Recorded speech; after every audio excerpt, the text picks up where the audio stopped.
Joueur des Cataractes et Baudouin en repli a permis à Dubé de prendre la rondelle. Dubé en sortie zone, passe pour Baudouin, c'est du côté gauche. Tente de contourner défenseur, ça met devant lui. La fête, le tir bloqué par Robert. Le retour et le but! Les Cataractes vont chercher le premier but du match. Je ne sais pas si c'est Lorenzo Canonica qui a touché à cette rondelle ou si c'est un défenseur de l'Océanique, Claude. Chose certaine, Baudouin a eu toute une chance de marquer là-dessus. Le gardien a fait le premier arrêt, mais la rondelle flottait dans l'enclave. Là où était Canonica et un joueur de l'Océanique. Il y en a un des deux, Claude, qui a touché cette rondelle et elle est disparue derrière la ligne rouge des buts. C'est 1-0 Cataractes. Les gros canons des Cataractes vont sentir leur présence dès le début du match. 37e fois cette saison que les Cataractes marquent en premier. Ils ont 29 victoires depuis les territoires en passant pour Denis. Denis, il est du côté droit dans le territoire adverse, tente de contourner la recrue McGillivray. Et c'est Ledoux qui amène la rondelle près du but. Ça va devant. Son tir à but! Maximilien Ledoux double l'avance des Cataractes. Il s'est tellement bien servi de son gabarit là-dessus, Claude, pour s'amener devant l'enclave, percer cette enclave. Et par la suite, il a été plus patient que le gardien de l'Océanique. Robert fait le premier geste. Il glisse la rondelle sous son équipement. C'est 2-0. Oh, ça, c'est un bonnie, Steve, le quatrième trio des Cataractes qui donne le deuxième but dans ce match. Et les Cataractes qui donnent le ton, dictent le ton dans le match contre l'Océanique cet après-midi. Content pour Ledoux, c'est un gars qui a été blessé, Claude. Et quand il est revenu, il avait des efforts à faire pour améliorer sa condition physique. Tu vois que ces efforts-là... Il entre chez l'Océanique, travaille contre Robert, revient sur ses pas. Passe à Maverick Bourque, il est toujours à l'aile gauche. La passe devant pour Baudouin, ça va Nadeau. Tire le but! Olivier Nadeau continue ce festival offensif. Moins de 10 minutes de jeu.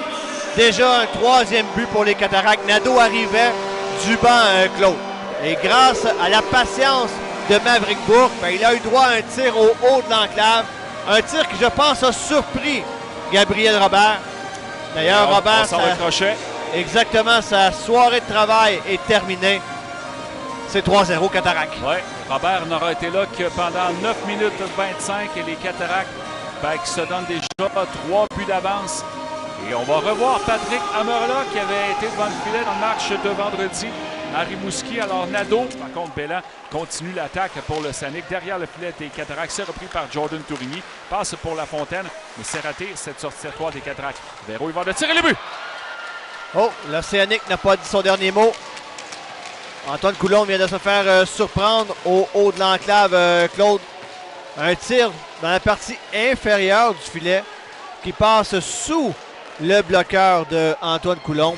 Véro qui inscrit l'Océanique à la marque, c'est 3. Oui, si le gardien Robert aurait souhaité revoir le troisième but des Cataractes, je pense qu'Antoine Coulombe aimerait revoir ce lancer de Lucas Véro, mais il n'y aura pas de changement. De toute façon, ça reste 3-1 Cataractes avec un peu moins de 9 minutes à faire en première période. Oui, j'enlève pas le crédit à Véro parce qu'il a décoché ce tir très rapidement. Ce tir qui a touché l'extérieur du filet, ça revient à Mathieu dans le coin à la droite. Il est harcelé par Olivier Nadeau. Il y a Dumoulin qui est là également pour le Sanic. La rondelle qui est près d'un joueur de Sanic qui était sur la glace. C'est le tir là. Et le but! C'est Dumoulin qui fait 3-2. Oui, écoute, à 5 contre 3, quand l'unité offensive réussit à s'approcher autant de l'enclave, ça fait beaucoup de bâtons qui sont disponibles pour des retours de lancer. Celui de Dumoulin l'était, Claude, à la bonne place, ce droitier qui contourne Coulombe, place la rondelle sous les cordages. C'est 3-2. Alors, les Cataractes en auront encore pour 1 minute 17 à ce désavantage numérique s'écoule. La punition à Raphaël Mezalsois maintenant terminée. Mascotte reprend en sortie à 3. C'est Raphaël Mezalsois qui va tenter de s'emmener devant Patrick Amerla. Raphaël Mezalsois s'en va de l'autre côté, revient à l'aile droite, passe au centre vers Bourque. Bourque s'avance devant, c'est dévié. L'arrêt de Amerla. Quel arrêt du gardien! Derrière le filet des Cataractes, Soucy qui vient de sauter sur la glace, s'en va derrière le filet vers Gaudio. Gaudio, une passe devant, tir bloqué par Coulombe et c'était une action dangereuse. Autre arrêt du gardien Coulombe avec la jambière droite et en C-jeu en début de deuxième période. Les enjeux gagnés par le Sanic. Un tir et c'est le but! Et c'est 3-3. Oui, mes enjeux gagnés en territoire offensif, Claude. Alors, Coughlin, le joueur de 16 ans qui tire presque sur réception, il bat Antoine Coulombe. On a un tout nouveau match. Et on est de retour à la case départ avec 13 minutes 22 à faire dans cette deuxième période. Un tir dans la partie supérieure. Il y avait de la circulation devant le gardien des Cataractes. Alors Antoine Coulombe qui n'a à peu près pas vu se lancer de la ligne bleue. Est-ce que ça a été dévié? Bon, ça nous sera confirmé, mais peu importe qui est l'auteur du but, c'est droit. Ça a été raté. Un tir qui a raté le filet. C'est dans le coin à gauche que ça se passe. Le tir de Mathieu, le retour devant. Et Coulombe qui, en plongeant, tenté de dégager, tirer le but. Mais on refuse le but aussitôt, malgré les protestations des, je vous dis, avec le Scénic de Rimouski. Et ce sera pas plus facile mardi soir lors du prochain match du hockey des Cataractes au 106.9. Ce sera le Phoenix de Sherbrooke qui s'amènera ici à Shawinigan pour un affrontement au sommet dans la conférence de l'Ouest. Chose pour le championnat de la conférence. À la reprise, le Scénic envoie les Cataractes dans leur territoire. Usereau, le long de la bande, perd la bataille. Ça s'amène près du filet. Le tir, et là, c'est le but!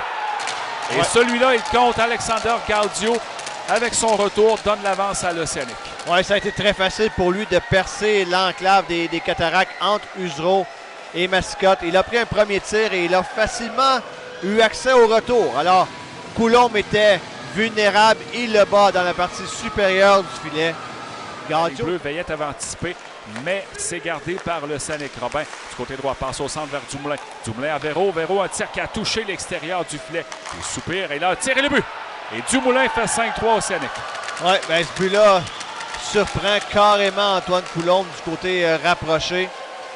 J'imagine que Daniel Renaud jongle présentement avec l'idée d'amener la vallée dans le filet. Ça a fonctionné pour l'Océanique, Claude, de changement de gardien de but. Depuis qu'ils ont changé de gardien, c'est 5-0 Rimouski. Chez les Cataractes, on va résister à la tentation, mais ce tir-là, Claude, aurait pas dû rentrer. Alors 5-3 Rimouski. Retourne la rondelle à la ligne bleue à Tourigny. Passe à droite vers Bourgault. S'avance dans le sac dans la clave. Tir de Dubé qui a été stoppé devant le but. Ça semble avoir atteint Olivier Nadeau. Dans le coin à droite, c'est Bourgault qui a la rondelle. Remet à la ligne bleue vers Tourigny. Tourigny passe la rondelle à Bourgault. Il est le long de la bande. À droite, s'avance dans le cercle. Le tir et le but! Les Cataractes répliquent. Tir sur réception de Dubé. Grâce à une très belle passe de Bourgault, Claude. Dubé qui dégaine sur réception. Ramène les Cataractes à un seul but d'écart. C'est 5-4. 6 minutes 38 à jouer en troisième période. Ça promet toute une fin de match. Dubé qui était en cible dans le cercle. À gauche, la passe de Bourgault parfaite. Vire directement sur la cible. Et Dubé